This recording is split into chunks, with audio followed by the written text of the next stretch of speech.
Hello friends, मैं चंदन तिवारी अपने YouTube channel combined lecture series पे आपका स्वागत करता हूं। तो आज मैथमेटिक्स के घातांक एवं करणी की अंतिम क्लास है। और पिछली क्लास में हमने देखा था कि जो घातांक करणी के इन्फिनिटिव नंबर्स जब रिपीट करते हैं तो उसमें जब प्लस वाले क्वेश्चन थे और जो माइनस वाले क्वेश्चन थे उसको हमने सॉल्व कैसा किया वो आपको कल बताया गया। जैसे कि उसके एक एग्जाम्पल को देख लेते हैं कि आपको दिया गया था कि अगर मान लीजिए कोई नंबर है, यहाँ पे दिया है कोई नंबर ऐसे इस तरीके से दिया हो कि यहाँ पे 72 फिर प्लस 72 इस तरीके से ये दिया हो कि एक करनी के अंदर दूसरी करनी हो, फिर उसके अंदर फिर प्लस करके 72 इस तरीके से तीसरी करनी हो। तो ऐसे प्रश्न आपको बताए गए थे कि ये यदि इन्फिनिटिव टर्म्स में हो, यानी कि इनकी करनी की रिपीटेशन अनंत बार हो, तो उस कंडीशन में इससे हम कैसे सॉल्व करते थे। तो आपको बताया गया था कि 72 जो होता है उसका आप एक ऐसा फैक्टर ढूंढिए जिनमें सिर्फ एक का अंतर हो। और वो हमने बताया था कि जैसे कि 9 और 8 का मल्टीपल करेंगे तो मल्टीप्लाई करने पे 72 आ जाता है। तो उस कंडीशन में जब ये प्लस होता है तो हमने बताया था कि बड़े वाले को आप अपना आंसर बना लेते हो। तो इसका आंसर क्या होगा, पूरे क्वेश्चन को सॉल्व करने पे आपको 9, इसकी वैल्यू आएगी 9, ठीक है। और अगर यही अगर बीच में माइनस होता, जैसे कि 72 माइनस 72 इस तरीके से अगर ये प्रश्न बनता, फिर माइनस 72, तो इसके लिए आपको बताया गया था यदि इन्फिनिटिव बार होता है, इन्फिनिटिव टाइम्स होता है, तो 72 का आप मल्टीप्लाई उसी तरीके से मल्टीपल ढूंढेंगे। एक 9 होगा और 8 एक होगा, 9 और 8 हो गया, इनके बीच का डिफरेंट एक ही होना चाहिए। तो अभी भी एक का है, लेकिन इस कंडीशन जब माइनस होता है तो हम छोटे वाले को अपना आंसर बना लेते हैं। ये आपको पिछली क्लास में बताया जा चुका है। आज जो क्लास है वो इसी के बेस्ड पे होगी, लेकिन जो ये रिपीटेशन जो है करनी में 72 करनी में 72 रूट 72 की जो रिपीटेशन हो रही है वो इन्फिनिटिव टाइम्स ना होके फिक्स्ड टाइम्स होगा, यानी 3 बार 4 बार 5 बार 10 बार ऐसे प्रश्न होंगे। तो उसी को आज बताना है। और ये घातांक एवं करनी की अंतिम क्लास भी होगी, क्योंकि आपकी घातांक एवं करनी के सारे टाइप्स को कवर कर लिया गया है। सिर्फ 2 टाइप बचा वो इस वीडियो में कवर हो जाएगा। तो चलिए देखते हैं क्या होता है। तो यदि कोई प्रश्न हो और वो रिपीट कर रहा है, कितनी बार रिपीट कर रहा है उसको हम देखते हैं। जैसे कि यहाँ पे हम लिखे 7 फिर प्लस 7 फिर इसके अंदर फिर एक लिखा गया प्लस 7, बस हम 3 बार लिखते हैं फिलहाल में, ठीक है। और पूछा जाएगा कि इसकी वैल्यू क्या होगी, कैसे पता करेंगे, तो अब अनंत बार है नहीं। और यदि इन्फिनिटिव टाइम्स नहीं है तो हम इसको क्या करेंगे। या फिर इसके अलावा भी एक और प्रश्न ले लेते हैं। जैसे कि आपको एक प्रश्न पूछा गया था, एक और यदि हम ये प्लस वाला नहीं पहले मल्टीप्लाई वाला आपको समझाते हैं। जैसे बताया गया था कि 7 फिर यदि यही काम फिर एक बार 7 इसके अंदर आ जाए, फिर इसके अंदर एक और 7, यानी ये रिपीट जो कर रही है रूट, फिर इसके बाद एक और 7, ठीक है। हमने 4 टाइम्स 7 को लिख दिया। अब इसकी वैल्यू आप क्या बताएंगे। यदि इन्फिनिटिव टाइम्स होती तो आपको बताया गया था कि इसकी वैल्यू डायरेक्टली आप 7 लिख देंगे, ठीक है। पिछली क्लास में ये बताया गया है। लेकिन यदि इन्फिनिटिव टाइम्स ना होके केवल 4 टाइम्स है तो आप इसको कैसे आंसर निकालोगे, यही आप इसको क्लास में बताना है। यही इसकी अंतिम टाइप भी है, जो भी हो टाइप 5 होगा। ये टाइप 6 ये 7 नंबर पे टाइप है, ठीक है। टाइप 7 है, पिछले में टाइप 6 बताया जा चुका है। तो ऐसे प्रश्न होते हैं तो आपको क्या करना हो, चाहे देखिए ये तो होता है कि करनी जो है 1 करनी 2 करनी 3 करनी और 4 करनी। यहाँ पे अगर काउंटिंग कर ले हम करनी की तो कितनी करनियां हैं, 4 है। पहले पे ये, दूसरे पे ये, तीसरे पे ये, चौथे पे ये। जितनी करनी होती है आपको ये तो पता होगा कि जो करनी होती है उसकी अगर हम यहाँ पे लिखते हैं करनी में 5 तो इसका मतलब ये करनी के अंदर 2 छिपा होता है। इसको आप लिखोगे तो 5 की पावर 1/2 इसी तरीके से लिखा जाता है ना। तो बस इसी को समझना है कि कैसे हम करनी को यहाँ से हटाएं। तो देखिए पहले बेसिक से इसको बताते हैं आपको। ये 7 दिया है, चलिए 7 एक करनी का मतलब होता है 1/2, लेकिन फिर ये जो 7 है वो 4 करनी के अंदर, देखिए पहली दूसरी तीसरी और चौथी, तो इस चारों को मुक्त करने के लिए 1/2 1/2 1/2 ये पहले वाले के लिए हो गया। यानी फाइनली क्या हुआ, 1/2 1/2 1/2 1/2 मल्टीप्लाई करेंगे तो 1/16 हो जाएगा, ठीक है। तो पहले वाले के लिए हम इतना ना मल्टीप्लाई करके हम चलिए पहली बार दिखाते हैं क्या होता है। फिर दूसरे 7 की बात करें, दूसरे 7 में 1 2 3 बार मल्टीप्लाई करेगा 1/2 1/2 1/2, और तीसरी जो करनी है उसके लिए 7 कितनी बार मल्टीप्लाई करेगा, उसके लिए 7 जो मल्टीप्लाई करेगा 1 और 2 टाइम्स, यानी 1/2 1/2। और अंतिम वाले के लिए फिर मल्टीप्लाई करेगा 7, सिर्फ एक है तो 1/2। हर 7 के काउंटिंग करेंगे करनी कितनी बार है।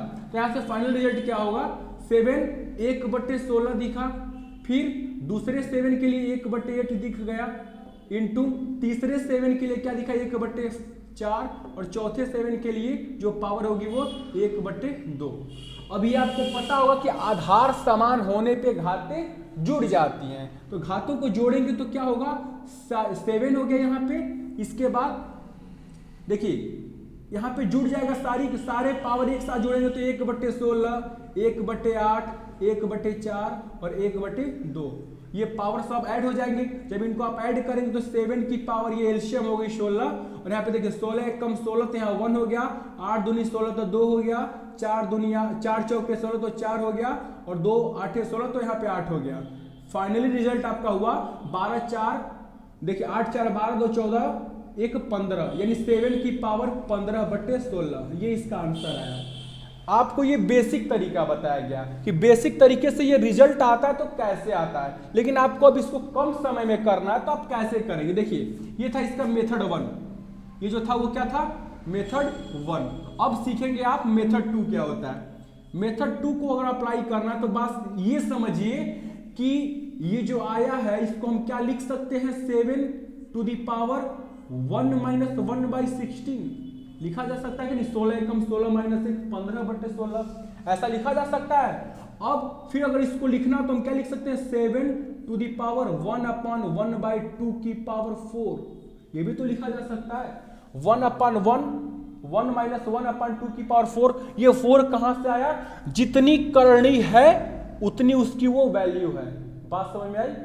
यहाँ पे 4 है, 4 बार करनी है तो हम 4 लिखे, 5 करनी होती तो 5 लिखते। तो यहां से फार्मूला क्या दिख रहा है, ये दिखा, यानी 7 नंबर जो फार्मूला होगा वो ये इस प्रकार से होगा कि यदि कोई नंबर रिपीट कर रहा है, n के लिखते हैं, ठीक है, पहले में k लिख देते हैं, k, फिर ये नंबर k ही है, ये भी k नंबर है जो रिपीट किया है, कितनी बार, n टाइम्स रिपीट कर रहा है, कितनी बार, n टाइम्स। तो इसके लिए जो फॉर्मूला होगा वो क्या होगा, डायरेक्टली आप इसका आंसर लिखना चाहते हैं तो लिखिएगा k to the power 1 - 1/2 की पावर n, ये फॉर्मूला हो गया।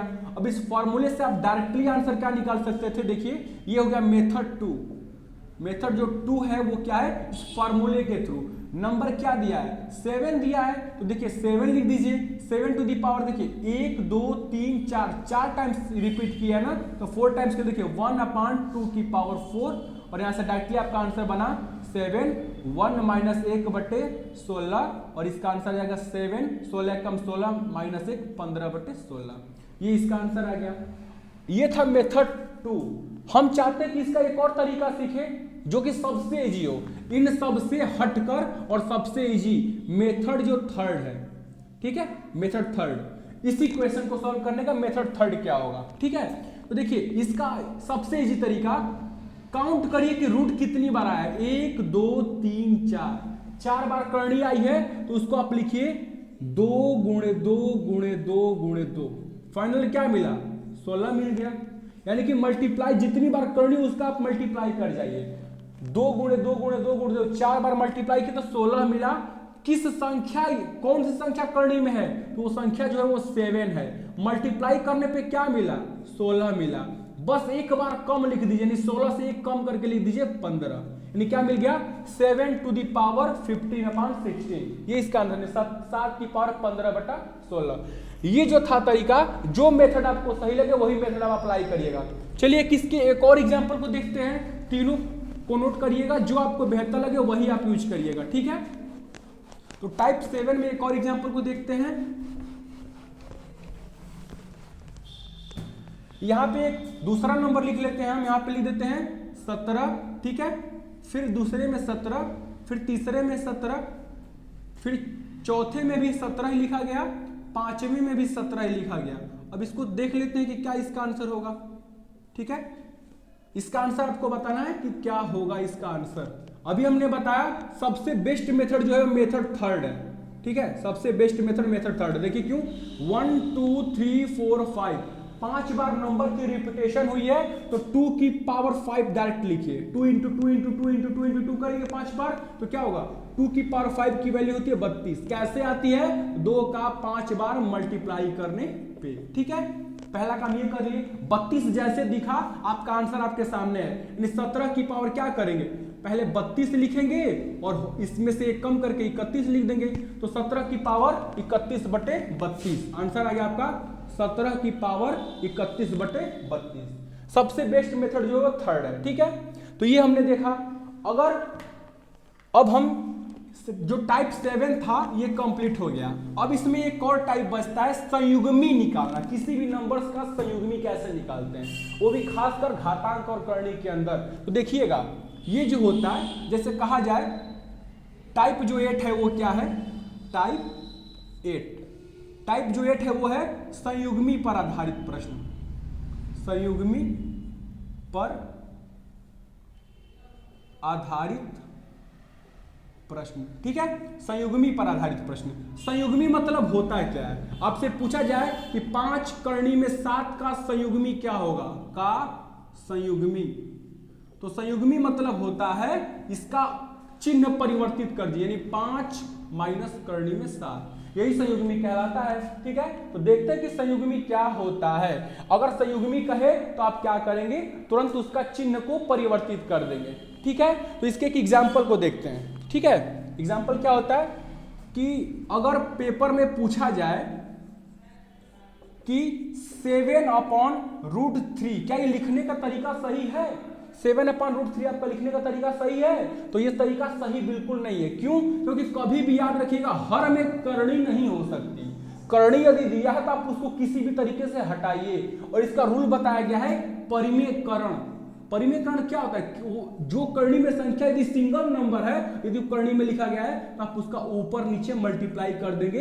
परिणाम क्या होगा कि नीचे जब संख्या का, दो संख्याओं का सेम नंबर्स का यदि रूट में मल्टीप्लाई होता है तो वो संख्या फ्री हो जाती है, मुक्त हो जाती है।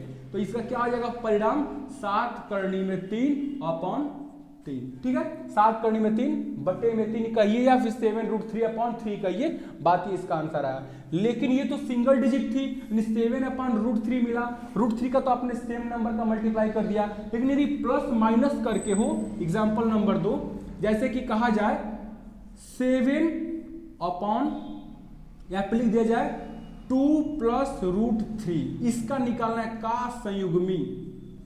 संयुग्मी कहे या ना कहे ज्ञात कीजिए। ठीक है, संयुग्मी ज्ञात कीजिए। अब इसका क्या करेंगे आप, इसी को समझाना था हमें, और यही एग्जाम का प्रश्न भी है। ठीक है, आजकल का पैटर्न जो है वो यही है कि संयुग्मी क्या होता है या किसी नंबर की संयुग्मी आप कैसे फाइंड करते हो। ठीक है, तो क्या करेंगे, देखिए यहाँ पे 7 दिया है, फिर यहाँ पे लिख देंगे हम 2 + √3। आपका ये प्रश्न है, तरीका देखिएगा यहाँ पे बीच में दिया 2 + √3, इसको हटाने के लिए आप क्या करेंगे, इसका चिन्ह परिवर्तित करेंगे, 2 - √3 का मल्टीप्लाई कर देंगे ऊपर नीचे। ऐसा क्यों करते हैं, इसलिए ऐसा किया जाता है क्योंकि एक फॉर्मूला आपने पढ़ा होगा कि यदि a - b और यदि a + b दिया है तो उसकी वैल्यू होती है a² - b² की। ये एक फॉर्मूला है।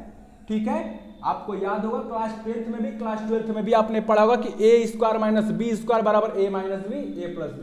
तो उसी चीज, ये फॉर्मूला यहाँ पे क्रिएट करने के लिए ऐसा काम किया जाता है। देखिए अब 7 में जब मल्टीप्लाई करेंगे तो 2 - √3 हो गया, और यहाँ पे क्या हो जाएगा, 2 में 2 का यानी कि a² a की वैल्यू क्या है, देखिए a की जगह पे 2 है, b की जगह पे √3, a की जगह पे 2, b की जगह पे √3। तो इसका परिणाम क्या होगा, पहले वाले का स्क्वायर माइनस दूसरे वाले का स्क्वायर।